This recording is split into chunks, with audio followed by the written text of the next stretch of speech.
Wow, this series has been so helpful for me, and I hope it has been for you too, as we've talked about basics, housing, feed, diseases, treatments, preparing rabbit, and how to keep your rabbits healthy. So I want to give a huge thank you to all 5 of my wonderful guests: Lorella at Plan B, Donna at Fantail Valley, Megan at Living the Height Life, Victoria at Dreamweavers, and Charity for sharing their time and their wisdom with us. So they're going to answer some questions that we had for them, but stick around to the end because there's some great resources that they have or that they know of where you can learn even more about raising meat rabbits. Can does castrate males? Yes, they can, but they don't usually, as long as you have enough colony space.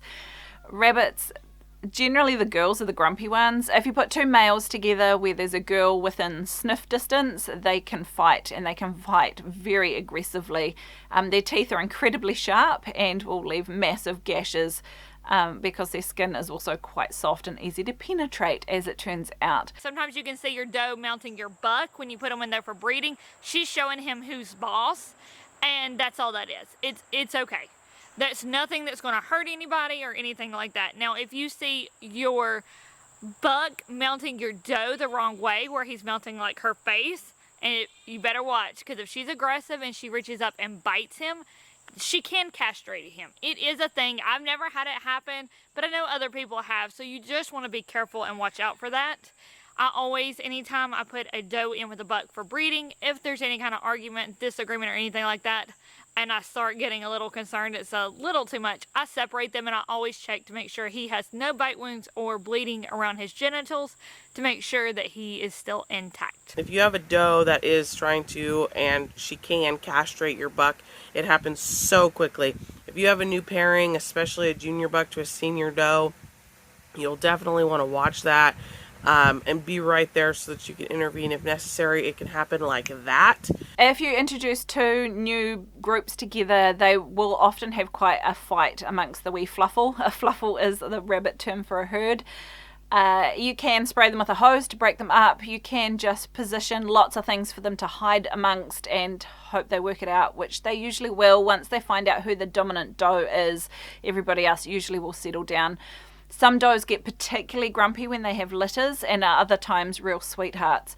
So it's good to just get to know your rabbits and what to expect from them. The other thing to do is to put in lots of feed dishes and lots of water stations if you've got rabbits in together, so that the dominant one isn't protecting her space and starving out everybody else. A rabbit going from a cage style is not going to fit in with my colony style rabbit. Colony rabbits have a pecking order very similar to that of chickens, and if a rabbit has not learned the different ways to be a rabbit around other rabbits, they're not going to fit in. They're going to do the wrong things. My rabbits are going to attack them. It's going to be a whole hot mess, and it's not going to work out very well for us.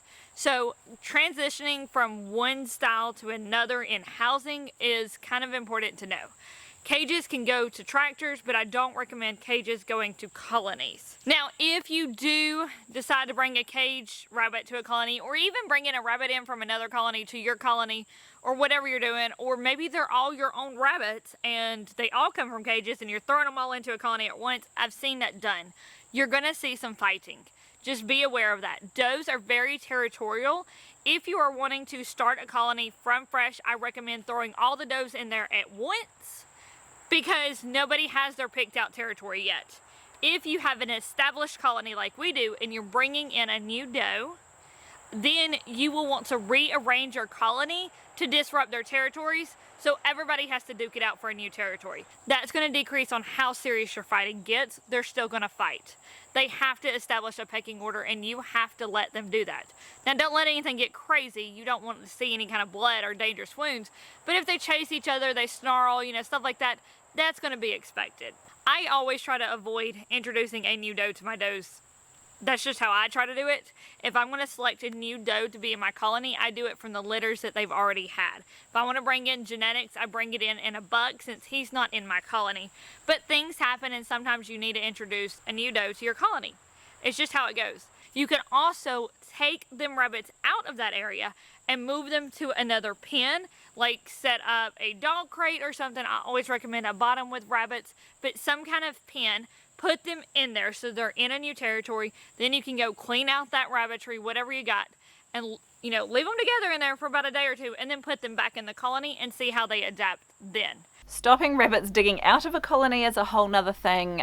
Usually you'd have to dig down probably a couple of feet and either put some tin or some wire, or you can get some really heavy duty textile fabrics. Sometimes that'll stop them. And also if you can put like an L shape to the inside, usually you do it to the outside to stop predators digging in, you can do that as well, but doing it on the inside to stop them digging out can help. Really big rocks, we call them AP40, it's like this sort of size rock, putting lots of those down can also help stop them. As far as if you're doing a colony on the ground, you'll want to go at least a foot deep with your wires so that your rabbits cannot dig out, but that will allow them to be able to burrow. Most, I would say, do go 18 inches at least, though. That gives them a foot to dig down, do the little burrow. It's a little bit more natural. That will be difficult in an area such as ours where the ground is mostly just boulders. That'll get a little problematic. Our rabbits get no pellets. So I need to know what is the rabbit eating before I bring it onto my homestead, because rabbits who are on pellets need to be transitioned very, very slowly to an all-forage diet, and it would be the same if you bought my all-forage diet rabbit and you wanted to transition it to pellets. Rabbits can bloat very easily, so knowing what food source they are on is very, very important, and you have to know that before you bring that rabbit home. On top of that, I always want to see pictures of the parents of that rabbit. You want to know what that rabbit's going to look like most likely when it is full grown, and how big did the parents get. Those are very important again when you're breeding for meat rabbits. Unless you are wearing very thick leather gloves, never stick your hands in the middle of a rabbit fight. Rabbits look cute and docile, but they have claws that will scratch you very deeply, and they bite. They will draw blood. So do not stick your hand in the middle of a rabbit fight. Never break your rabbits up that way. Yes, they will fight, again, because of the territory thing.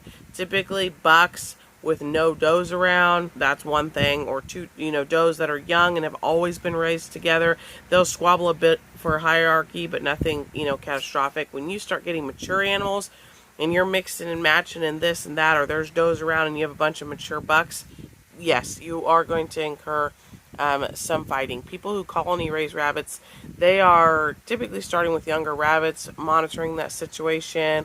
There's typically not a buck in the colony, or there is a buck in the colony, and it's all from day one, so there is a hierarchy there with him. We have plans down the road for more of an automatic watering system. We wanted to actually do both the rabbits and the chickens, some sort of a solar pump system that rotates. Oh, awesome. So you have almost like a little stream where it kind of comes back around and filters itself. We'd love to do something like that in the future, to where it's still natural. You're not having all of these pipes to clean and these things that will freeze and all that sort of stuff. It won't freeze in the winter if it's running, right? I thought my doe was a girl and she's mounting everyone. Yes, that's a dominant thing. So they will show their dominance by mounting and humping the other bunnies. If you see your rabbit mounting another rabbit, this sometimes will happen in the colony with two does, especially after you've introduced a new doe. It's okay. It doesn't always mean that one of them is actually a buck, though you should check. Again, don't ever take the gender that somebody says it is. But that is just how does establish dominance against each other, is they will mount each other. It's perfectly okay. Does will mount your bucks, and they can mount on their does, and that is a territorial thing. My rabbit colony, once a month I go through and clean out that rabbit colony and throw everything that's in there into the chickens. The chickens will then break it down and compost it for me, and that goes into the garden in the following spring. We'll lay fresh hay down every once in a while. Then every couple months, it's like this deep of just like, composted Poop hay. and hay. Yeah, it's just pretty solid. It's not mixed with dirt or anything except what they dug up. So it's like foot deep. When we're doing an overhaul where we're sweeping the entire area, I will lay diatomaceous earth down before I put more hay on top. It just helps with, ants. Where the food is, there's going to be poop everywhere, right? So that's mostly where we will lay hay down to keep it clean. And then we will scoop that out. We'll just rake that out or sweep that out before we lay fresh hay down every once in a while. Why they're not eating the grass, lots of times that high moisture content and those kind of things just presents an issue. If you're going to just go ahead and you know, cut it off and give it to them in very small quantities, let them eat that down. Otherwise it just sits and it wilts and it's hot, they're not going through it, the moisture content is high, and they will just shy away from that. I suspect the rabbits won't eat the cut grass because it's been through a mower. I think they're just really sensitive to the smell of the fumes. I haven't tried it with a hand mower to see if it makes any difference, or an electric mower. It'd be really interesting to see if that was any different.